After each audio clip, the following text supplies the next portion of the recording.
What drives a man to retreat from the world, to turn inward and confront the darkest parts of his soul? What does it mean to rebel against reason, to act irrationally, and to struggle with freedom in a world of rules? These are the questions Fyodor Dostoevsky's Notes from the Underground asks and answers in haunting and unforgettable ways. This book is more than a story. It's a psychological labyrinth, a philosophical manifesto, and a mirror reflecting our own contradictions. Welcome to an exploration of Dostoevsky's Notes from the Underground. So who was Fyodor Dostoevsky? Before diving into Notes from the Underground, let's take a moment to understand the man behind the masterpiece. Fyodor Dostoevsky was born in 1821 in Moscow, Russia. His early life was shaped by both privilege and tragedy. He grew up in a middle-class family, but his mother's death and father's brutal murder marked him with a profound sense of loss. Dostoevsky initially trained as an engineer, but quickly realized his true calling was writing. His literary career took off with the publication of Poor Folk, but his life was anything but smooth. In 1849, Dostoevsky was arrested for his involvement in a political circle advocating for social reform. He was sentenced to death, but at the last moment, his execution was commuted to Siberian exile, a traumatic experience that deeply influenced his work. By the time he wrote Notes from the Underground in 1864, Dostoevsky was grappling with personal and financial struggles. He had endured the loss of his first wife, his brother, and mounting debts. These hardships shaped his exploration of suffering, morality, and human nature, themes that permeate all his works. Dostoevsky was one of the first writers to explore psychology in fiction, paving the way for modern existentialism. Part 1. Underground, Chapters 1 through 11. A philosophical monologue that sets the tone of the underground man's inner world. Chapter 1. Introducing the Underground Man. The underground man begins his story by laying himself bare. I am a sick man. I am a spiteful man. I am an unattractive man. Right away, we know he's unreliable, yet strangely captivating. He defines himself through negation, what he isn't, rather than what he is. His self-loathing sets the tone for the rest of the narrative. But who is this underground man? He's a retired civil servant living in 19th century St. Petersburg. He exists in a kind of self-imposed exile, disconnected from society and stewing in his bitterness. He's intelligent and hyper-aware, but these qualities only amplify his misery. His disdain for others stems from his inability to connect with them, yet he mocks his own loneliness. Dostoevsky uses this chapter to establish a crucial paradox. The underground man is trapped in a cycle of self-awareness and self-destruction. He despises himself, but finds purpose in his suffering. His voice is contradictory, but that's what makes it so profoundly human. Chapters 2 and 3, Attacking Rationalism. In chapters 2 and 3, the underground man takes aim at one of his primary targets, the philosophies of rationalism and utilitarianism. These ideas, popular in Dostoevsky's time, argued that human behavior could be understood and even predicted through reason.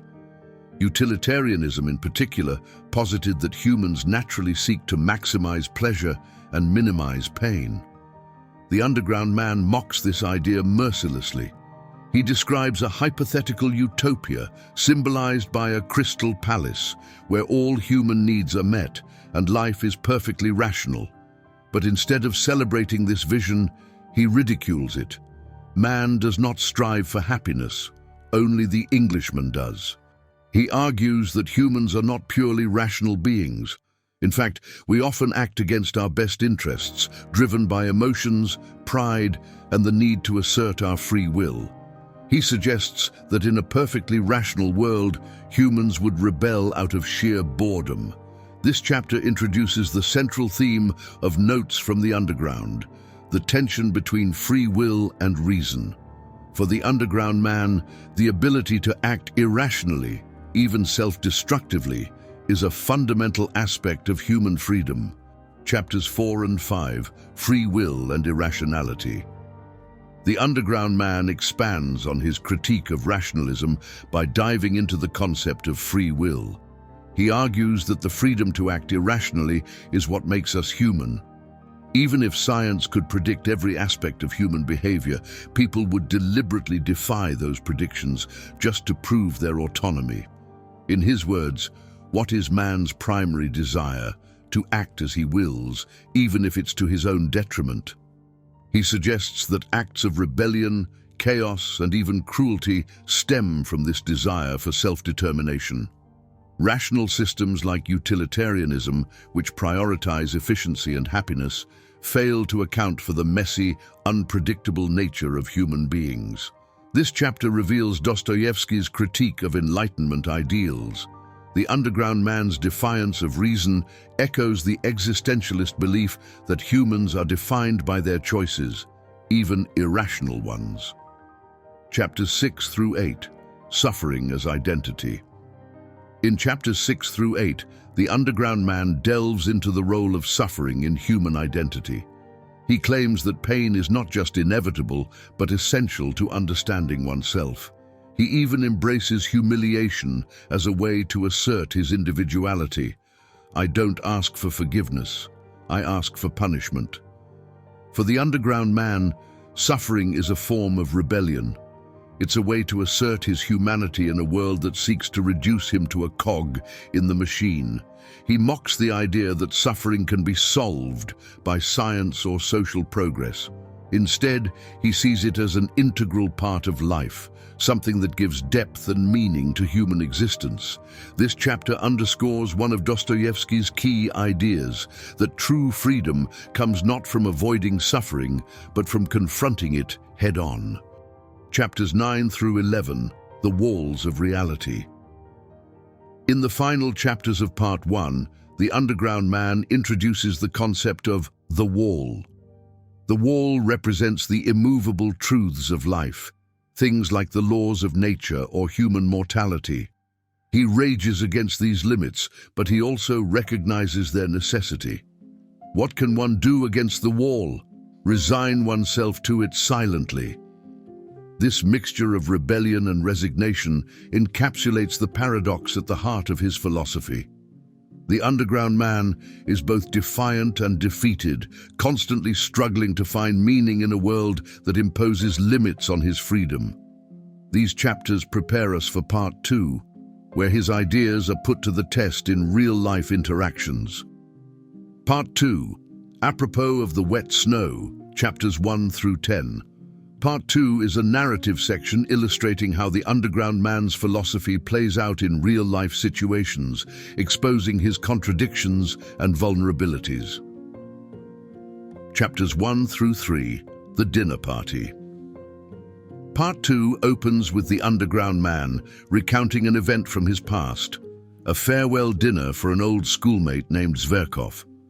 This episode serves as a vivid demonstration of how his inner philosophy manifests in real-world interactions. Although he's not invited, the Underground Man decides to attend the dinner, driven by a mixture of envy, spite, and desperation for recognition. He arrives late, only to find himself ignored by the group. The other attendees, Zverkov, Simonov, Ferfichkin, and Trudolyubov, represent everything he despises: confidence, social ease, and a belief in societal norms. As the dinner progresses, the Underground Man grows increasingly agitated. He resents Zverkov's arrogance but envies his charm. His internal monologue is seething with bitterness. They regard me as a complete nobody, and yet I am smarter than all of them put together. When he finally speaks, his words are cutting and erratic. He accuses Zverkov of being shallow and mocks his friends for their blind loyalty. Instead of asserting himself, however, he becomes a source of ridicule. The others laugh at him, dismissing his outbursts as drunken ramblings. This scene highlights his profound insecurity. He longs for recognition, but sabotages his chances through his own hostility. His self-awareness only deepens his humiliation as he realizes he's become exactly what he feared, a laughingstock. Chapters 4 through 6, The Duel of Wills. After the disastrous dinner, the underground man becomes fixated on a new obsession, asserting his dominance over a random man on the street. This man, a well-dressed officer, once brushed past him without acknowledgement, a minor incident that the underground man inflates into a symbolic battle for dignity. For weeks, he carefully plans an encounter in which he will force the officer to recognize him. He dreams of an epic confrontation, imagining himself as an equal or even superior in this unspoken duel. He even spends his meager savings on a new coat to appear more respectable. The confrontation finally occurs, but it's painfully anticlimactic. As the officer approaches, the underground man stiffens and brushes shoulders with him, but the officer doesn't even notice. The underground man's victory, if it can be called that, is hollow. He realizes that his elaborate schemes meant nothing to the other man, who likely didn't even remember him. This episode underscores his pathological need for validation and his inability to achieve it. His actions reveal the depths of his alienation as he constructs elaborate narratives around meaningless events to give his life a sense of purpose. In his mind, this encounter was a grand assertion of his individuality. In reality, it was a fleeting, insignificant moment. Chapters 7 through 9, The Encounter with Liza. The emotional centerpiece of the book comes in chapters 7 through 9, where the underground man meets Liza, a young prostitute. After a night of heavy drinking, he ends up in a brothel and delivers an impassioned speech to Liza about the degrading nature of her profession. He paints a vivid and grim picture of her future, describing how she will grow old, unwanted, and forgotten. Yet his speech is not purely cruel. It's also deeply emotional and for a moment sincere. He urges her to escape this life, claiming she deserves dignity and love. This is one of the rare moments where we see the underground man's vulnerability. You have a beautiful soul, Liza. Don't let them take that from you. Liza is moved by his words, and something stirs within her. Days later, she visits his apartment, hoping to connect with the man who seemed to care about her. But when she arrives, she finds him in a state of disarray, both physically and emotionally. His apartment is cluttered, and his demeanor is hostile. The underground man, overwhelmed by the intimacy of the moment, lashes out. He mocks her for believing in his speech and accuses her of trying to manipulate him. His cruelty is a defense mechanism, a way to protect himself from the vulnerability he feels in her presence. Yet when she finally leaves, he is overcome with regret. He chases her into the snowy streets, but it's too late. She's gone. This encounter with Liza is the most poignant moment in the book, exposing the depth of the underground man's contradictions. He longs for connection, but destroys it when it's within reach. His self-loathing prevents him from accepting the compassion she offers. Chapter 10, Complete Isolation. The final chapter of Notes from the Underground brings the story to a somber conclusion. The underground man reflects on his encounter with Liza and his complete failure to connect with her, or anyone else. He retreats further into his isolation, resigning himself to a life of bitterness and solitude. He acknowledges the futility of his actions, but refuses to change. His final words are both a confession and a challenge to the reader. We are all of us detached from life, but perhaps you want to try your luck? Dostoevsky leaves us with a haunting question. Is the underground man a cautionary tale, or does he reflect something universal about the human condition? His contradictions, his desire for freedom, and his fear of vulnerability, his intelligence and his self-destructiveness are painfully familiar. In the end, The underground man's story is not just about one man's isolation. It's about the struggles we all face as we confront our own fears, desires, and limitations.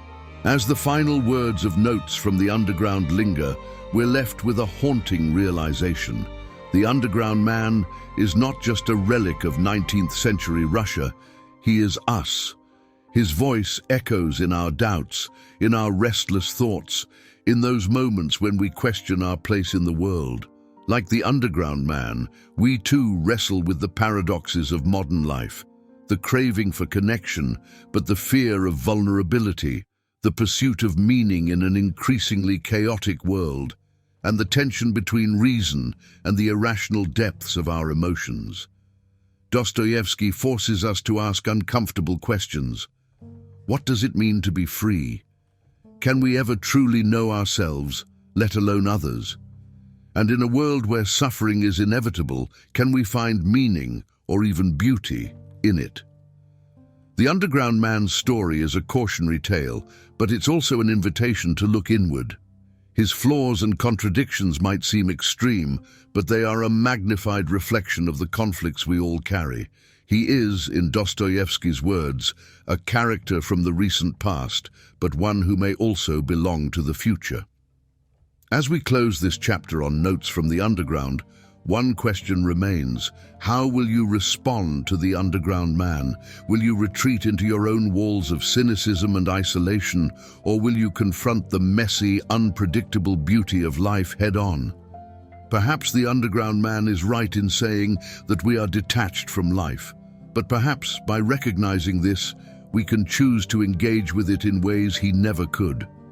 And maybe that's Dostoevsky's greatest gift. Not just the story of one man's descent into the underground, but a mirror that shows us how to rise above it. I hope you enjoyed this summary and join me in exploring more lost wisdom in the future together. As always, thanks for watching and goodbye for now.